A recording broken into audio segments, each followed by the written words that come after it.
Muchas gracias, hermana Oli, por la recomendación y por el esfuerzo, ¿no?, que hacen cada uno de los hermanos por adentrarse en este precioso evangelio que es el evangelio de Juan. Únicamente estamos nadando en una parte de lo que es todo un evangelio, ¿no? Porque vimos que en el evangelio de Juan encierra muchas figuras, símbolos que hacen que nuestra fe crezca en Cristo Jesús. Ahorita nos estamos adentrando únicamente en las 7 señales que son los milagros que Juan selecciona con el fin o con el propósito para el que cree, siga creyendo, y para el que no cree, crea, y para que creyendo tenga vida en su nombre. Vamos a adentrarnos ¿en qué señal vamos a ver hoy? ¿La tercera?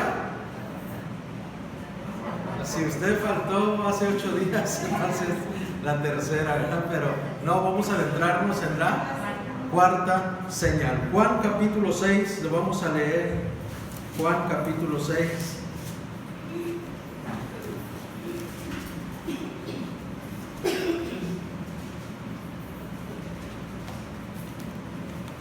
Amén.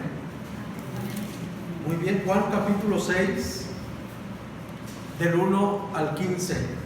Voy a leer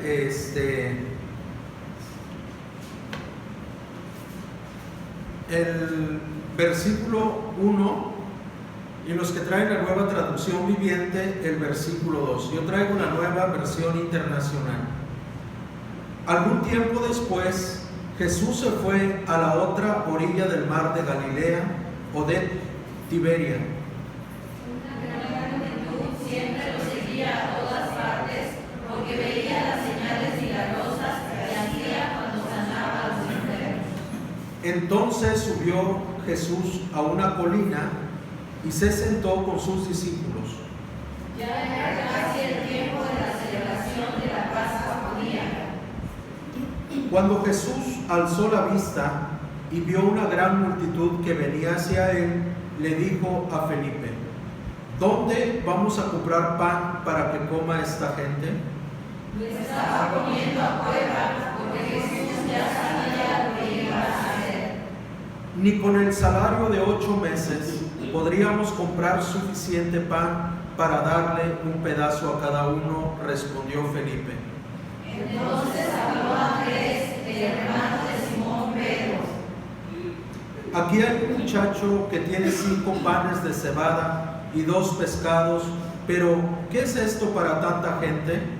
Jesús dijo: díganle a todos que se sienten. Así que todos se sentaron sobre la hierba en las laderas. Solo contando a los hombres sumaban alrededor de 5,000.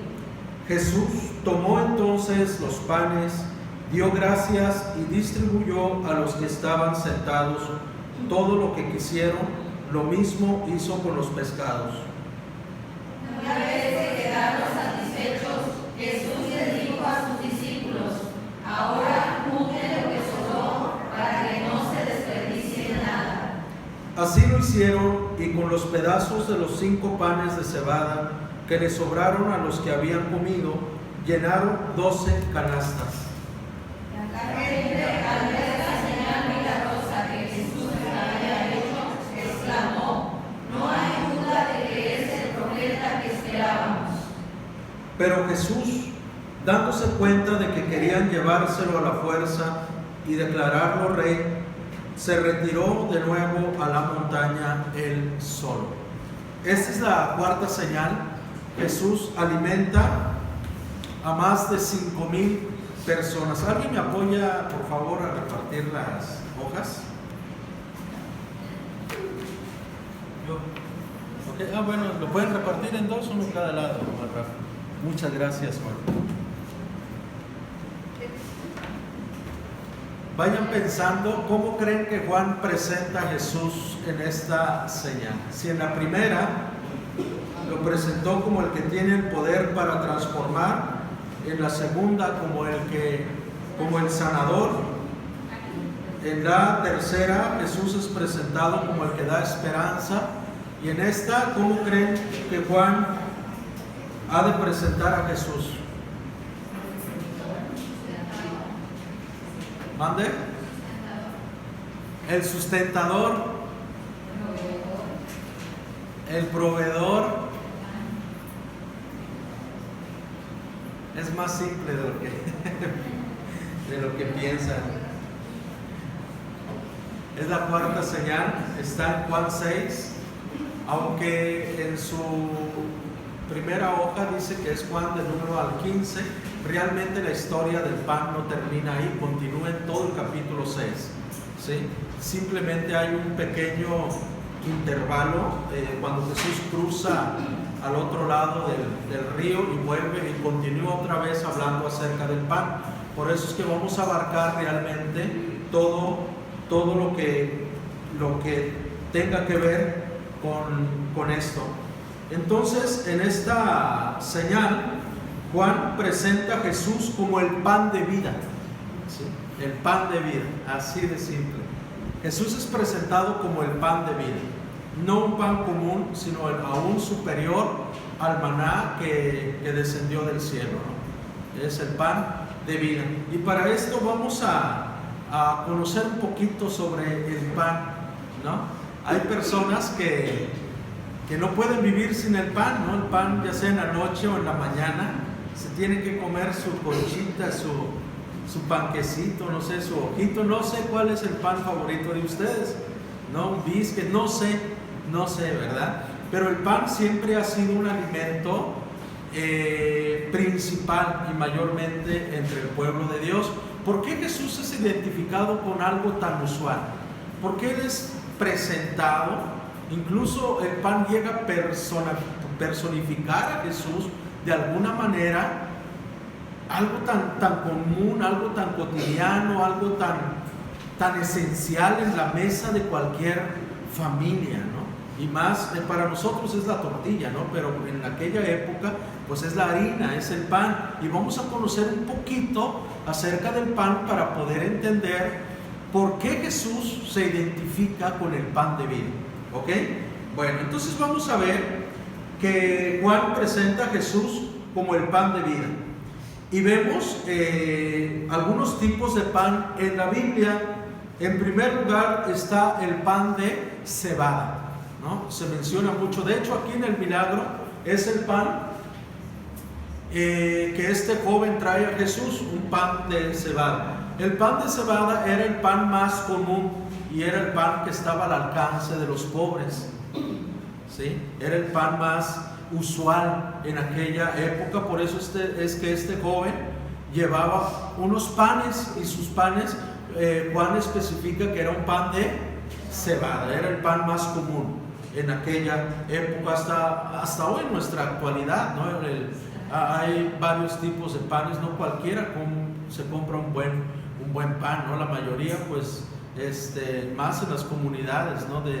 Buscan de 2 pesos, de 3 por 10, ¿no? Así, no están buscando calidad, sino que están buscando saciar su necesidad, ¿no? de comer.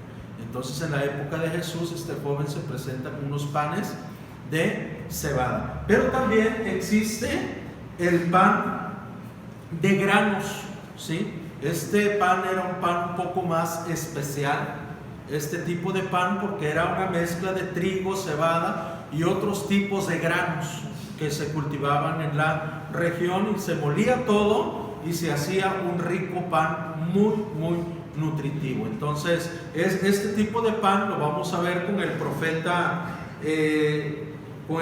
con el profeta Ezequiel. Es el que prepara este pan. Dios le da las indicaciones de cómo debe presentar este pan, y en un momento lo vamos a tocar a profundidad. Pero también está el pan sin levadura.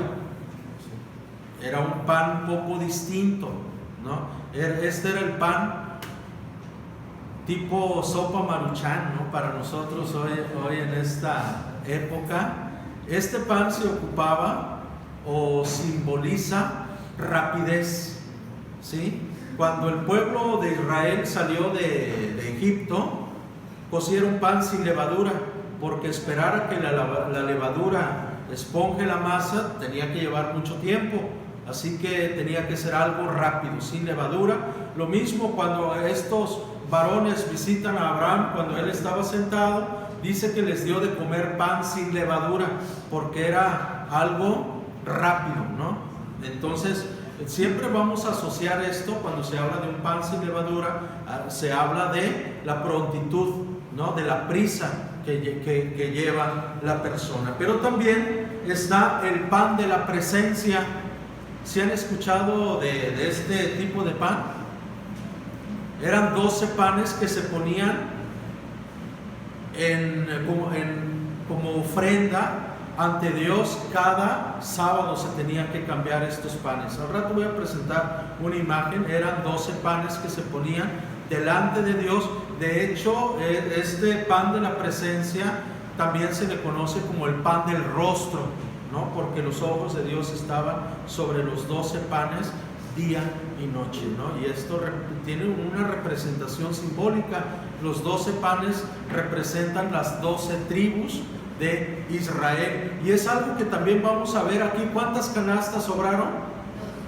12, porque hace recordar a las 12 tribus de Israel, y que Cristo es el único pan que alimenta a toda la nación, ¿no? A toda la humanidad. Bueno, y también está el pan del cielo, conocido como el maná, ¿verdad? Lo vemos ahí. Jesús dice el pan que descendió del cielo, ¿no? No fue Moisés, dice, sino que Dios a través de Moisés da este pan. Entonces, al menos encontramos este tipo de pan en diferentes partes de la Biblia.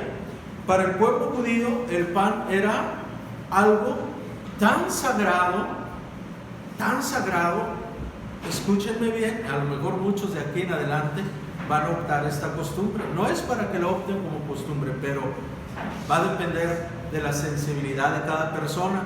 El pueblo judío, para esta nación, cortar el pan con un cuchillo era una falta de respeto rotundo. Así que si algún día llegan a invitar a un judío a su casa y se les ocurre rebanar el pan con el cuchillo, hagan de cuenta que están cometiendo el peor de los pecados. Siempre van a encontrar en la Biblia: y tomó el pan y lo partió, no lo cortó, lo partió, ¿no? Lo partió. Siempre para el pueblo judío el pan se parte con las manos. Y eso es lo que vemos con Cristo: toma el pan y lo parte con las manos. Para ellos era una falta de respeto el tomar algo para cortarlo, ¿no? Entonces, porque el pan es algo que tiene muchos significados para ellos, es símbolo de vida. Por eso para Cristo, el compararse con el pan de vida, ellos lo entendieron perfectamente, ¿no? Era un mensaje muy, muy fuerte y muy significativo para ellos, porque era el sustento diario. Y ahora vamos a ver que necesitamos entender bien qué es el pan, ¿verdad? Para poder, y es el único pan. El uso del pan también en la Biblia. Van a aparecer algunas citas, o en sus hojas hay algunas citas. Si pueden, vayan buscando algunas de estas citas para poder corroborar lo que vamos a estudiar. El uso del pan. El pan se ocupaba para dar ciertos mensajes simbólicos en el Antiguo y Nuevo Testamento. Por ejemplo, en Oseas 3, 1 al 3, este pan o la harina la harina para hacer este pan era para pagar una deuda, ¿sí? ¿Alguien tiene esta cita del 1 al 3? Por favor. Me dijo otra vez Jehová: ven, ama a una mujer amada de su compañero, como la industria, como la voz de Jehová para con los hijos de Israel, los cuales miran a dioses ajenos y aman a todos los santos de paz. Ok, muy bien, muy bien. ¿Alguien más lo tiene en otra versión? Entonces el Señor me dijo: ve y ama otra vez a tu esposa, aun cuando ella cometa adulterio con Namán, Esto ilustrará que el Señor aún ama a Israel, aunque se haya vuelto a otros dioses y le encanta adorarlos. Ok, ¿es Oseas 3, 1 al 3? Oseas 3, 1 al 3, ok. ¿En alguna otra versión alguien lo tiene? Ajá. Entonces el Señor me dijo, ve y ama otra vez a tu esposa, aún cuando ella cometa adulterio con un amante. Esto ilustrará que el Señor aún ama a Israel, aunque se haya vuelto a otros dioses y le encante adorarlos. Así que la recuperé, pagando 15 piezas de plata, 5 canastas de cebada y una medida de vino. Entonces le dije, tienes que vivir en mi casa por muchos días y dejar la prostitución. Durante este tiempo no tendrás relaciones sexuales con nadie, ni siquiera conmigo. Ok, entonces es una representación dentro de lo que se iba a pagar el rescate de esta mujer, ¿verdad? Que había cometido adulterio, que era un símbolo para el pueblo de Israel, que había caído en la idolatría, y que para Dios eso simbolizaba la infidelidad del pueblo hacia Él, ¿verdad? Y aún así dice que Él ama a su pueblo, ¿no? Entonces dice que dentro de lo que Él iba a llevar, iban cebadas también, y la cebada se ocupaba para hacer el pan. Entonces también vemos en Ezequiel 4:9, para ilustrar un mensaje profético. El pan se ocupaba para ilustrar un mensaje profético. ¿Alguien tiene Ezequiel 4:9? Ahora ve a conseguir algo de trigo, cebada, frijoles, lenteja, mijo y trigo espelta, y mézclalos en un recipiente grande.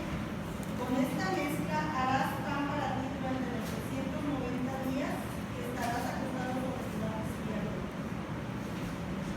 Muy bien. Toma trigo, cebada, habas, lentejas, mijo y avena.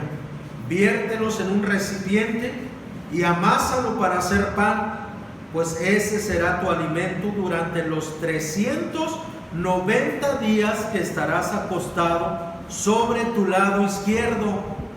Cada día comerás a una hora fija, una ración de 1/4 de kilo.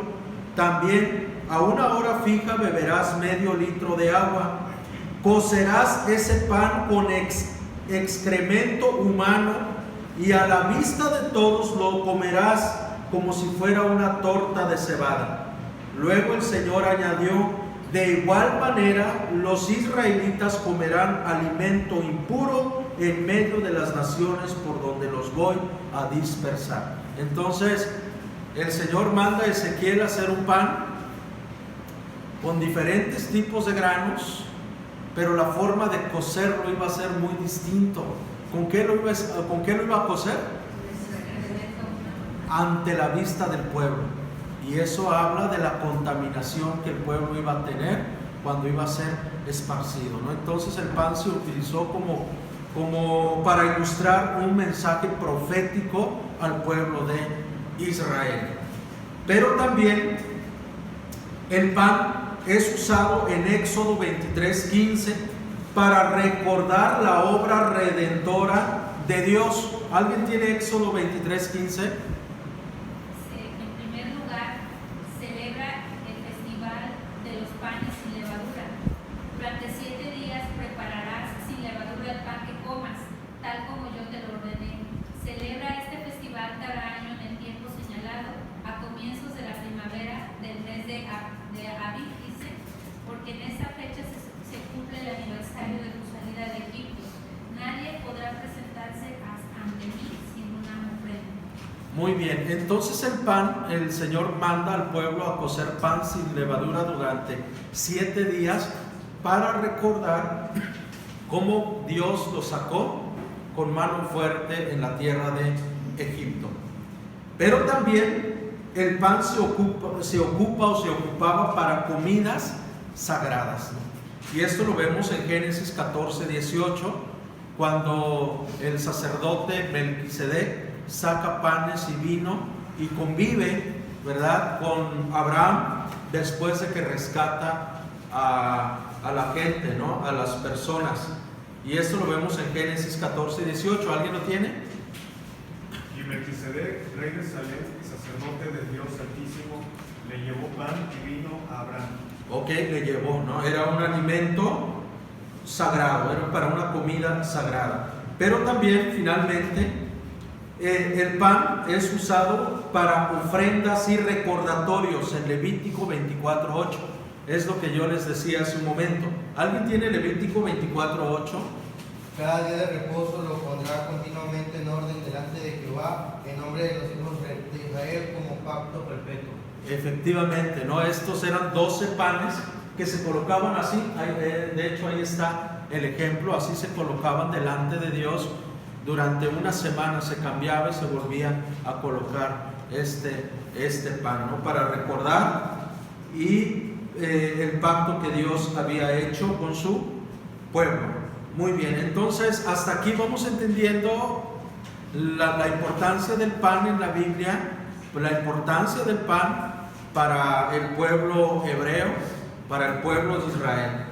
Jesús, el pan de vida. Muy bien, Jesús, el pan de vida. El pan era símbolo de generosidad de Dios y también de su castigo. Levítico 26:5, versículo 5 y versículo 26 habla de las bendiciones y de las maldiciones. Dios dice: si ustedes me obedecen, tendrán suficiente alimento, y entre esos está la harina, está el pan. Pero si ustedes se rebelan contra mí, dice el Señor, estas maldiciones los alcanzarán. Y empieza a hablar de la escasez de la harina, y aún habiendo poca harina, y aún habiendo comido, dice en el versículo 26, que no quedarán saciados. Es decir, por mucho que coman, no se llenarán. Y es lo que vemos aquí. Entonces el pan era símbolo, o es símbolo, de la generosidad de Dios y también de su castigo. Y esto también apunta a Jesús, ¿no? Lo mismo.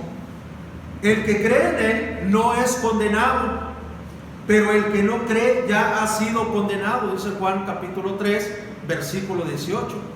Si Cristo dice, creyendo en Él, no eres condenado, pero si no crees, ya has sido condenado, ¿no? Lo mismo que en Levítico.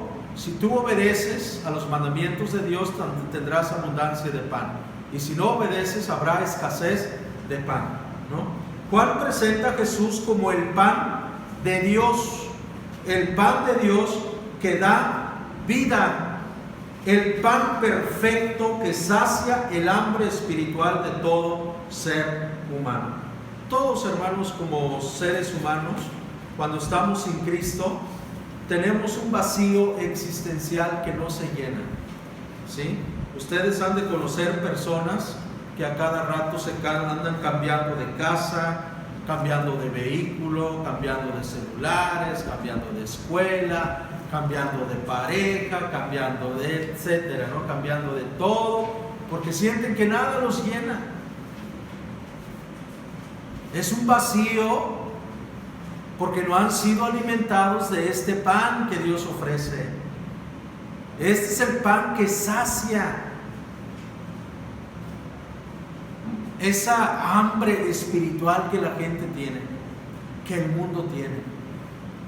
Y el mundo nos presenta, ¿no? Hoy con la juventud les presenta un modelo de celular, ni bien terminan uno y empieza el otro, y andan detrás de todo eso desesperadamente. Sienten que si no tienen aquello que necesitan, no están bien, que están incompletos, que a fuerza necesitan eso para estar bien. No es cierto, es un engaño. Lo que a ti te falta es comer de este pan que es Cristo, alimentarte de este pan que es Jesús. Pablo dice: yo sé vivir en la abundancia y también sé vivir en la escasez. He sido probado en todo y por todo, y todo lo puedo en Cristo, quien me fortalece, dice el apóstol Pablo. Entonces el hombre es fortalecido cuando come de este pan, y esto es lo que Juan nos va a enseñar en esta señal que estamos estudiando. Pero para entenderlo necesitamos entender primero la importancia del pan en la Biblia. Entonces, en Juan, ya pasando al pan real, al pan comestible, Juan va a presentar a Jesús simbólicamente como el pan de vida. Lo va a presentar como el pan de vida, como el pan que desciende del cielo, como el pan vivo, como el pan que sacia el hambre espiritual. El pan que sacia el hambre espiritual. Hasta aquí estamos bien, hermanos. Vamos entendiendo, vamos comprendiendo, ¿sí?, la importancia del pan. Ok, entrando en esto, viendo cómo Juan presenta a Jesús como ese pan que el hombre necesita para vivir, vamos a adentrarnos ya a la historia cuando Jesús multiplica los panes. La multiplicación de los panes enseña tres verdades. Juan pone esa historia para enseñarnos tres verdades. Número uno, revela la generosidad de Dios a la humanidad. Dios es generoso con la humanidad. Dios es generoso con su creación. Dice la palabra que Él hace llover sobre buenos y malos, diríamos sobre ricos y pobres. Él hace salir su sol sobre todos, porque Dios es generoso. A pesar de nosotros, Dios sigue siendo generoso. A pesar de que tú no te acuerdas de Él, de honrarle, de glorificarle, a pesar de que tú pones a veces por encima de la adoración otros intereses, sin embargo Él te permite disfrutarlo.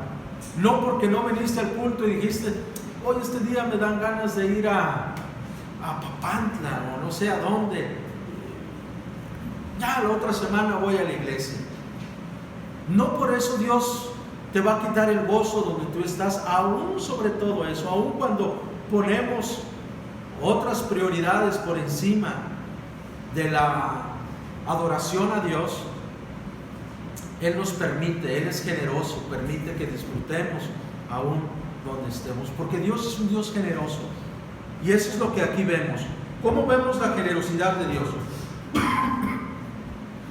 En primer lugar, en Marcos 8:2, que narra el mismo evento, a diferencia de Juan, Marcos pone una descripción, dice, y al ver la multitud se compadeció de ellos. Jesús tuvo compasión de la multitud hambrienta que venía hacia Él, porque los vio como ovejas sin pastor. Jesús no tuvo lástima, Él tuvo compasión. No es lo mismo tener lástima que tener compasión. Muchas veces nosotros tenemos lástima de la gente. Lástima es un sentimiento que no lleva a la acción. Tú ves a un niño por ahí, todo sudado, a lo mejor vendiendo chicles. Ay, pobrecito, mira, como, ay, qué ingrato de su papá. ¿Dónde estarán sus papás? Pobre niño. Pero hasta ahí llegó tu sentimiento, ¿no? Una persona que se compadece, ve al niño y dice, pobre niño, ya habrá comido. Hijo, ven, ¿quieres una torta? ¿Quieres una agüita? Y lo lleva a la práctica. Jesús no solo tuvo lástima, Él no tuvo lástima, Él tuvo compasión de la gente. Y al ver a la multitud se compadeció de ella. ¿Y qué le dijo a Felipe? Cuando alzó la vista y vio una gran multitud que venía hacia Él, le dijo a Felipe, y es lo que Él nos dice a nosotros que somos sus seguidores: ¿dónde vamos a comprar pan para que coma esta gente? ¿Qué creen que estaba haciendo Jesús con Felipe? Probándole para ver qué tanto habían madurado, ¿no? ¿Qué pasa cuando nosotros tenemos un evento en la iglesia? Hermano, ¿y todo eso va a salir? ¿De dónde va a salir para sacar adelante eso? ¿Cuántas veces, si hacemos la cuenta de nuestros gastos mensuales, hermanos, ustedes se espantarían de cuánto gastaron en el mes? ¿Y dónde saqué tanto dinero para cubrir eso? ¿Ya lo han hecho alguna vez? han hecho algo que después reflexionan y dicen, es que si yo hubiera esperado tener ese dinero, nunca lo hubiera tenido. Pero el Señor proveyó, porque Él es generoso. Y eso es lo que Juan nos enseña, la generosidad de Dios sobre quienes vienen a Él. Viene una multitud hacia Él y Él se compadece. Dios se compadece de nosotros cuando venimos a Él cargados de nuestras necesidades y preocupaciones. Y Él se compadece de la multitud y prueba a Felipe y le dice, ¿de dónde vamos a comprar pan para que coma esta gente? Y Felipe responde, bueno, dice la palabra que esto lo dijo solo para ponerlo a prueba, porque él ya sabía lo que iba a hacer. Hermanos, Dios no nos agarra desprevenidos, ni tampoco nos va a pedir algo que no tengamos o que no podamos hacer. Él ya tiene la solución a nuestros problemas, a nuestras necesidades, solo nos prueba. Y de repente sale en el escenario otra persona y le dice a Felipe, ni con el salario de 8 meses podríamos comprar suficiente pan para darle un bocado a cada uno. Respondió Felipe. Otro de sus discípulos, Andrés, es el que entra en escena, y dice Andrés lo siguiente, que era hermano de Simón Pedro, le dijo, aquí hay un muchacho que tiene 5 panes de cebada y 2 pescados, pero ¿qué es esto para tanta gente? Fíjense, Andrés es la figura del cristiano que cree con su boca, pero en su corazón duda. ¿Cuántos de nosotros creemos que Dios puede hacer todo, hasta todo lo imposible? Lo creemos, pero muy en el fondo de nuestro corazón lo dudamos. Y este es el símbolo de Andrés. Dice Andrés, aquí hay un muchacho con 5 panes, y de repente dice, ¿qué es esto para tanta gente? O sea, como que creía y a la vez dudaba. Si él únicamente tuviera una duda absoluta, él ni siquiera se hubiera presentado a Jesús con estos panes y pescados. Sin embargo, Jesús le dice, hagan que se sienten todos, ordenó Jesús. En ese lugar había mucha hierba, así que se sentaron, y los varones adultos eran como 5,000, ¿verdad? Sin contar mujeres y niños. Entonces eran más personas. Y dio gracias y distribuyó a los que estaban sentados todo lo que quisieron, ¿no? Les dio cuanto quisieron. Lo mismo hizo con los pescados. Una vez quedaron satisfechos, dijo a sus discípulos, recojan los pedazos que sobraron para que no se desperdicie nada. Y vemos que lo que sobró fueron 12 canastas, ¿no? Entonces vemos a un Dios generoso, un Dios que es a un Jesús con mucha generosidad hacia los que vienen a Él. Y yo creo que todos nosotros hemos experimentado esto en nuestra vida. Hemos visto a un Dios generoso en nuestra vida, y Él espera que nosotros también seamos generosos por los demás. ¿A cuántos de nosotros nos cuesta tener fe, hermanos? ¿Cómo podemos tener fe? ¿Cómo podemos creer en Jesús, en que Él puede hacer lo que ante nuestra vista es imposible? ¿Saben por qué hay mucha duda en el pueblo cristiano? Desde que se inventó el término lógica, antes, hermanos, no existía esta expresión. No existía esa expresión de la lógica. La gente tomaba los milagros como parte tan natural de la vida y no cuestionaba. ¿Saben cuándo empezó la gente a cuestionar? En el siglo de las luces, en el siglo XVI, parte del XVII, más en el XVIII, con el uso de la razón. ¿Cuántos de nosotros, o cuántas, pues si no tiene lógica eso, por lógica decimos, ¿no? Algo que tiene coherencia. Pero si ustedes se van a la palabra de Dios, Dios rompe con la lógica, la Biblia rompe la lógica. La lógica dice, el que es más importante, ¿qué espera? Que le sirvan. Y la Biblia dice, no, entre nosotros no es así. El más importante es el que sirve a otros. ¿Cómo rompe la lógica, verdad? Y vemos también que en la Biblia que el 90 es mejor que el 100, ¿no? Porque el 10% le corresponde al Señor. Y vemos eso constantemente en la Biblia, que Él rompe la lógica. Pero cuando la lógica, hermano, entró en el mundo, la gente empezó a cuestionar los milagros de Jesús. De hecho, surgió un movimiento que se llama la alta crítica, que surge en Europa, donde pusieron en duda todos los milagros de Jesús, dándole un razonamiento lógico. De hecho, este milagro, cuando este niño llega con sus panes, ¿saben cómo lo resolvieron ellos? Para que cupieran la lógica, dijeron, no fue un milagro sobrenatural. Esto dijo la alta crítica.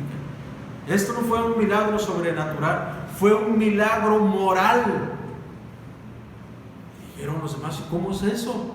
Sí, pues todos, al ver que este pobre joven se desprendió de su lonche, de su comida, para compartir con los demás, todos sacaron su comida y empezaron a repartirse entre ellos a tal grado que sobró tanta comida.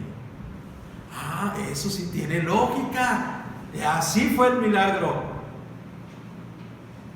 Y la lógica hasta hoy, en estos días, hermanos,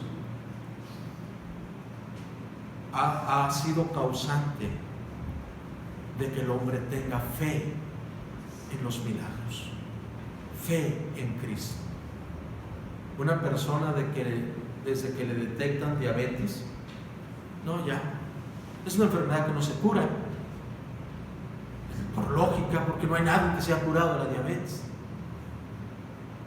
Y desde ahí estamos aceptando,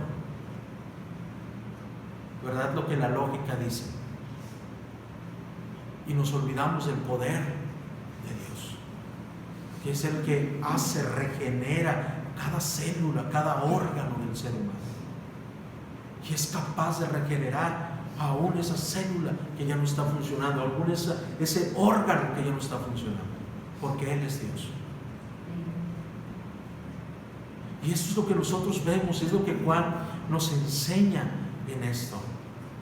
El poder de Dios, la generosidad de Dios, que tú puedes acercarte a Él, no porque no le ofrendes. Dice, ninguno se presentará delante de Jehová con las manos vacías, cada uno conforme a la bendición que haya recibido de parte de Dios. Y aún así, cuando nos presentamos con las manos vacías, Él no nos dice, tampoco no te di nada, no, te sigue bendiciendo, te sigue dando alimento, porque eres un Dios generoso.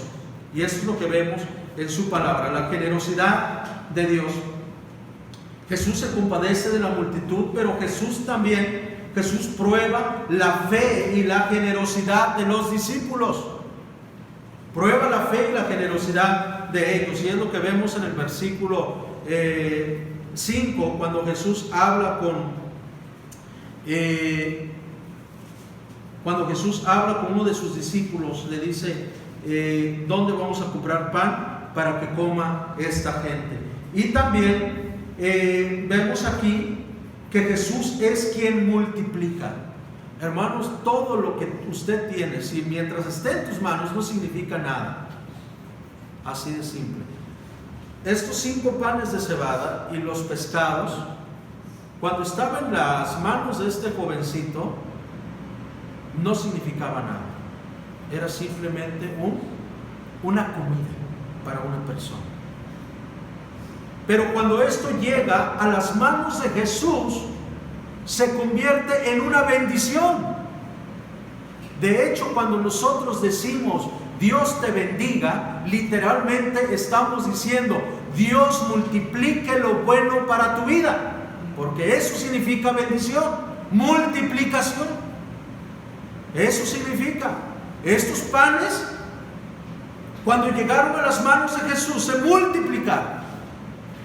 Hermano, todo cuanto tú tienes, cuando tú lo pones en las manos de Cristo, se convierte en una bendición y es multiplicar. y es multiplicado. Entonces cuando uno retiene, ¿verdad? Cuando uno no es generoso, está impidiendo la bendición y la multiplicación, porque la palabra dice, es mejor dar que recibir. Es mejor dar que recibir. Y esto muchas veces nosotros mismos detenemos la bendición de Dios a nuestra vida, a nuestra familia y a nuestro hogar. Y aquí vemos este acto. Entonces la multiplicación de los panes nos revela la generosidad de Dios a la humanidad. Una segunda cosa, la multiplicación de los panes también revela a Jesús como el nuevo maná que desciende del cielo. Del versículo 22, por favor, si me acompañan en sus Biblias, desde el versículo 22, al día siguiente, fíjense, al día siguiente, la multitud que se había quedado al otro lado del lago, porque Jesús se había ido. Esto es muy interesante, hermanos, fíjense, es un mensaje totalmente oculto que Juan pone aquí y que a la vez al leerlo lo vamos revelando. Así que dice la palabra en el 22, al día siguiente, la multitud que se había quedado en el otro lado del lago se dio cuenta de que los discípulos se habían embarcado solos. Allí había estado una sola barca y Jesús no había entrado en ella con sus discípulos. Sin embargo, algunas barcas de Tiberias se aproximaron al lugar donde la gente había comido el pan después de haber dado gracias al Señor.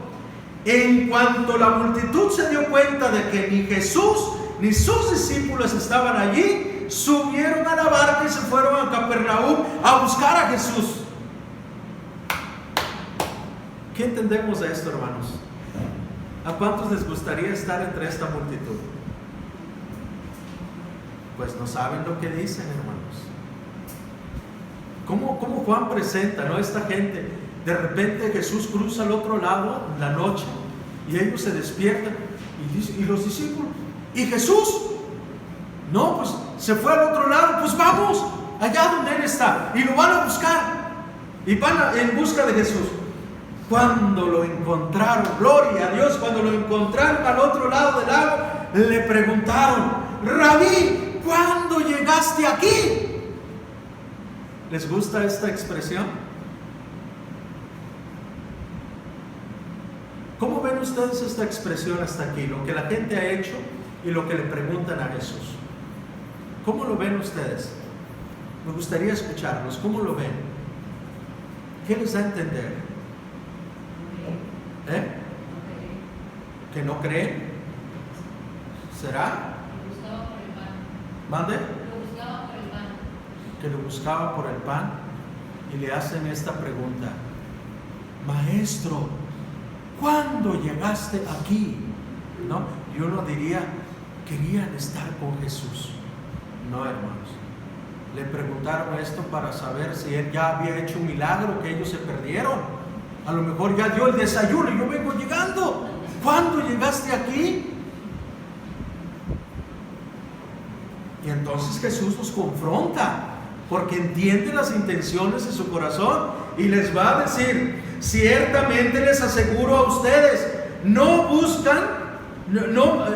buscan no porque han visto señales, ni siquiera están siguiendo las señales, dice Jesús, sino porque comieron pan hasta llenarse.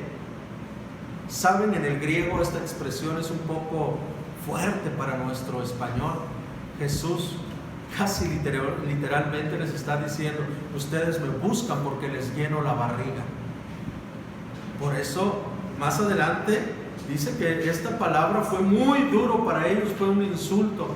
Dice que desde ese momento muchos dejaron de seguirlo. Y entonces, con esta confrontación tan dura que Jesús le hace a la gente, incluso los discípulos dicen: dura es esta palabra, ¿quién la puede soportar? Y Jesús le dice: ¿ustedes también quieren irse? Váyanse. Y Pedro interviene y dice: Maestro, ¿a quién iremos? Tú tienes palabra de vida eterna. Entonces Jesús les dice: síganme. Y desde ahí nada más nos siguieron 12. 12. Qué interesante esto que Juan pone, ¿no? Interesante. Luego dice Jesús: trabajen, pero no por la comida que es perecedera, sino por la que permanece para vida eterna, la cual les dará el Hijo del Hombre. Sobre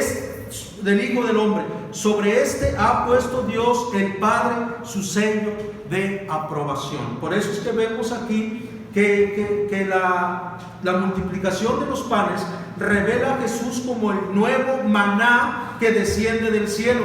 El nuevo maná es aprobado por Dios. Es aprobado por Dios. Dice la palabra, sobre este ha puesto Dios el Padre su sello de aprobación, su sello de garantía, que es el pan que ha descendido del cielo. ¿Qué tenemos que hacer para realizar las obras que Dios exige? Dicen ellos, ¿no? Como muy espirituales. Fíjense, hermanos, cómo encontramos gente religiosa, ¿no? Antes, cuando lo leía, digo, pues qué gente, cuánto aman a Jesús. No, dicen, ¿qué tenemos que hacer? Ellos esperaban que Jesús les dijera: mira, para que ustedes hagan la obra de Dios, ustedes también van a tener el poder de multiplicar panes. ¿En serio, Señor? Sí. Pero Jesús les dice otra cosa totalmente distinta. Esta es la obra de Dios, que crean en aquel a quien Él envió. Y esto no les gusta, porque ellos querían ser protagónicos. Ellos esperaban que hacer las mismas señales que Jesús hace, pero Jesús le dice: la señal, la obra que Dios quiere que ustedes hagan no es estar multiplicando panes, no es hacer espectáculos en la calle. La obra que Dios quiere que ustedes hagan es que crean. Y aquí nuevamente, hermanos, volvemos a muchas corrientes que les gusta hacer mucha propaganda, ¿no? Hoy noche de sanidad, pero ¿cómo vas a obligar a Dios que haga algo que Él no quiere hacer? Milagro, y la gente va porque quiere ver cómo crece el pie de ese que está en la silla de ruedas. Y mucha gente llega lo mismito que aquí.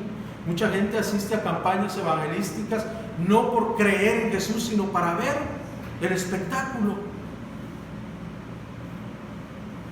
Y Jesús dice: la obra de Dios no es que ustedes hagan espectáculos, la obra de Dios es que crean, así de simple. Y luego dice, le respondió Jesús: ¿y qué señal harás para que veamos y te creamos? ¿Qué puedes hacer? O sea, ¿qué más están pidiendo ellos? Ya habían visto tanto, y insistieron ellos.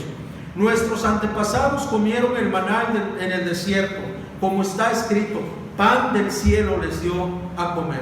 Ciertamente les aseguro que no fue Moisés el que les dio a ustedes el pan del cielo, afirmó Jesús. El que da el verdadero pan del cielo es mi Padre. El pan de Dios es el que baja del cielo y da vida al mundo. Entonces, la multiplicación de los panes revela a Jesús como el nuevo maná que desciende del cielo y que da vida a la humanidad y que da vida al mundo. Señor, le pidieron, danos siempre ese pan. Yo soy el pan de vida, declaró Jesús. El que a mí viene nunca pasará hambre, y el que en mí cree nunca más volverá a tener sed. Pero como ya les dije, a pesar de que ustedes me han visto, no creen. Todos los que el Padre me ha dado vendrán a mí, y el que a mí viene no lo rechazo, porque he bajado del cielo no para hacer mi voluntad, sino la del que me envió. Y esta es la voluntad del que me envió, que yo no pierda nada de lo que Él me ha dado, sino que lo resucite en el día final. Porque la voluntad de mi Padre es que todo el que reconozca al Hijo y crea en Él tenga vida eterna, y yo lo resucitaré en el día final. Qué preciosas palabras de Jesús. Dice aquí, entonces el nuevo maná sacia por completo el vacío existencial del hombre. Dice: el que come de este pan nunca más volverá a tener hambre. Y dicen ellos: pues danos de ese pan, así ya no vamos a trabajar, así ya no tendremos que levantarnos temprano. Pero está hablando en el pan espiritual. Hermanos, no sé cuántos de ustedes, fíjense, gracias a Dios que nos sacó de este mundo en el que nosotros estábamos, pero me ha tocado ir a casas, hermanos, donde tienen toda la pared tapizado de imágenes y buscan más y buscan más. Y yo fui una de esas personas. Me encontré con un hippie allá en el estado de Oaxaca. ¿Cómo viajan los hippies, sobre todo en San José del Pacífico, donde están los hongos alucinógenos? Era hervidero, hermano, de alemanes, de europeos, de tanta gente que van, y sobre todo los hippies. Entonces ahí yo me acerco, platicamos, y son bien, tienen una habilidad para hacer amistad. Estuvimos platicando y me explicaron de todas esas cosas, porque tienden como una manta ahí y exhiben sus piedras, cuarzo, jade, piedras de todo tipo, ¿no? Y me hablaron del jade, de que porque era un material que los aztecas usaban, que los mayas usaban, porque repelaba todo espíritu y toda carga negativa, y te dan una serie de enseñanzas, así que de sus creencias, que envuelven a la juventud. Pues yo me compré un jade, hermano, de este tamaño, y lo tenía aquí en el cuello. Sí, el jade, y no dejaba mi jade, dormía con el jade, me levantaba con el jade. Cuando yo me acerqué a la palabra de Dios, después el jade no fue suficiente, ¿sí? Después el bambú. ¿Sí conocen el bambú?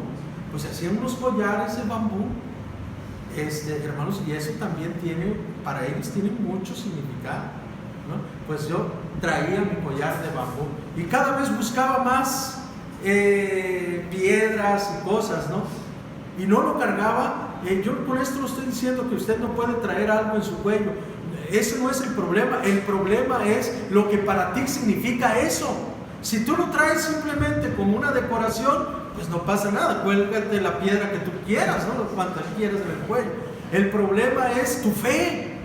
Para mí no solo era algo que adornar el cuello, no, para mí representaba una protección. O sea, si yo salía sin esas piedras en la muñeca, en el cuello, yo sentía que estaba expuesto a muchas cosas. Y cada vez más, cada vez que encontraba una piedra o que alguien vendía, decía: oye, ¿y esa piedra qué significa? ¿Para qué sirve? Y empieza: no, que esto es para esto. No, pues lo compro. Y ya tenía una colección de piedras por todo el cuerpo, ¿no? Y es que así es, hermanos, cuando nosotros tenemos ese vacío existencial. Hay gente, los que se ponen tatuajes, comienzan con uno y terminan toda la espalda, porque es una necesidad, lo va pidiendo cada vez más, y no pueden parar y terminan por pintarse todo el cuerpo. Es una necesidad. Y el Señor Jesús dice: yo soy ese pan que sacia esa necesidad que tú tienes. Eso que está fuera de control, yo lo sacio. Yo soy ese pan. Y cuando nosotros comemos ese pan, somos saciados. Y finalmente, este milagro de la multiplicación de los panes revela la salvación y condenación del hombre. En el versículo 47 dice la palabra del Señor, 6:47. ¿Alguien lo tiene? ¿Lo puede leer? Les digo la verdad, todo el que cree tiene vida eterna. El que cree tiene vida eterna y nunca morirá. Y nunca morirá. Tiene vida eterna y nunca morirá. Qué precioso, hermano. Si tú crees en Jesús, mira, no te está pidiendo que vayas a multiplicar panes, no te está pidiendo que vayas a resucitar muerto, no te está pidiendo que vayas a levantar al cojo, aunque todos quisiéramos esto, y muchas veces no lo tenemos porque lo queremos para vanagloriarnos. Yo conocí un consiervo, hermano, dice, ¿no conoce usted a un enfermo? Dice, yo tengo don de sanidad. Vanagloriándose. Él nos está pidiendo algo tan simple, hermano, tan simple que en español son dos letras nada más. ¿Qué es? Fe. Fe, pero tan difícil, hermano. Fe. En el griego, pistin, ¿no? Creer, fe. Es lo que Él nos está pidiendo. Que creamos.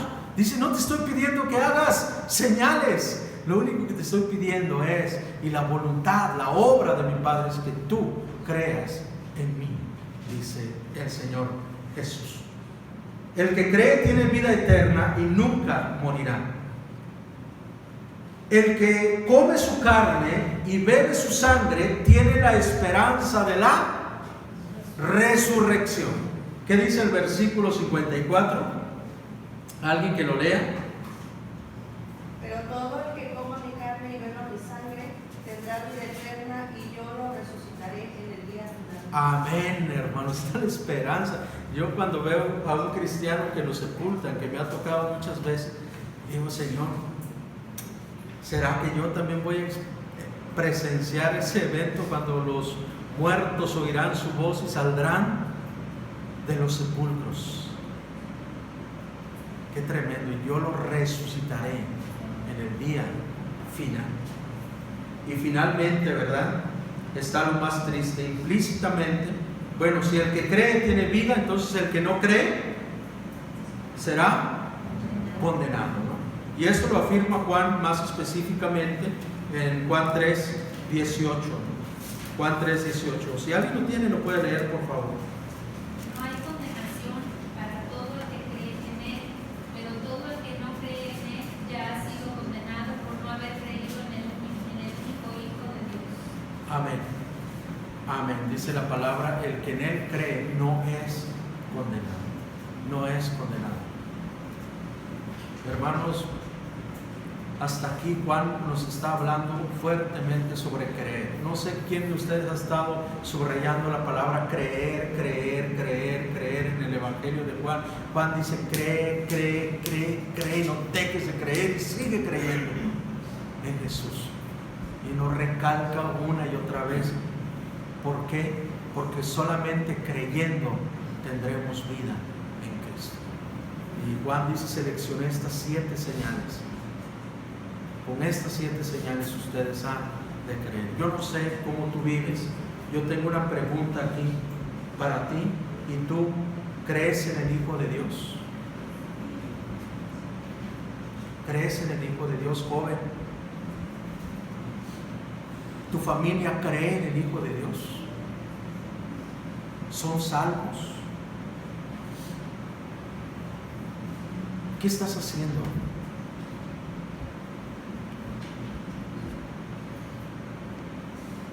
¿Cómo te sentirías tú, hermano, hermana, sabiendo que la persona que está a tu lado, el médico le diagnostica una enfermedad y que diga solamente tiene una semana de vida? ¿Dormirías a gusto? Dirías, buenas noches, hay que dormir, que sueñes bonito.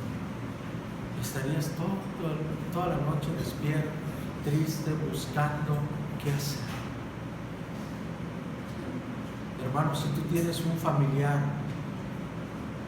que aún no conoce de Cristo, no sé cómo puedes dormir a gusto sabiendo que Él está en la condenación.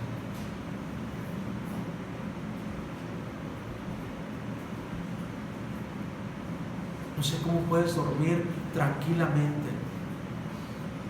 Yo te invito, hermano, hermana, que hagas una lista y que tomes un tiempo y le digas, Señor, sal al encuentro de mi hijo, sal al encuentro de mi esposo, sal al encuentro de mi mamá, de mi papá, de mi sobrino, de mi sobrina.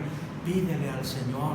Juan dice, el que cree no es condenado. No está pidiendo otra cosa, solo creer en el Hijo de Dios. Depositar tu fe en el Hijo de Dios. Una palabra tan corta, tan simple, pero tan difícil para muchos.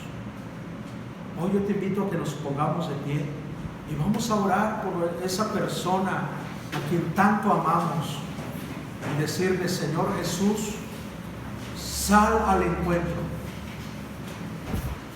Yo no sé por quién vas a orar, yo no sé por quién vas a pedir.